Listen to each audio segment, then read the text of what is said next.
যে সোনামণিটিকে ভিডিওটি দেখতে পাচ্ছেন, সে আজকে দাঁড়ায় এবং হাঁটাহাঁটি করে।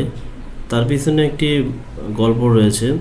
আমার কাছে যখন প্রথম আসে তখন আমার অভিযোগ ছিল যে কোনোভাবে হাত পা নাড়াচাড়া করে না এবং ঠিকমতো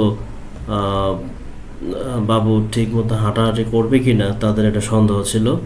তো ইতিমধ্যে অনেক জায়গায় ফিজিওথেরাপি চিকিৎসা নেওয়ার পরও তারা কনফিডেন্স পাচ্ছিল না।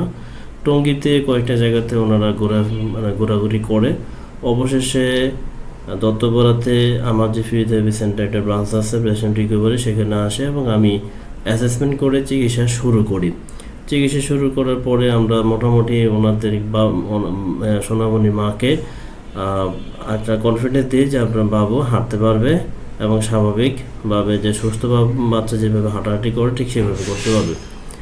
বর্তমানে এই বাবুটি হাঁটাহাঁটি করে যা ভিডিওটিতে দেখতে পাচ্ছেন, এবং সাথে এখন যে ভিডিওটিতে দেখতে পাচ্ছেন যে হাত দিয়ে সে একটা বল থ্রো করলে সে মোটামুটি দৌড়তে পারে এবং সেটাকে আবার থ্রো করার চেষ্টা করে।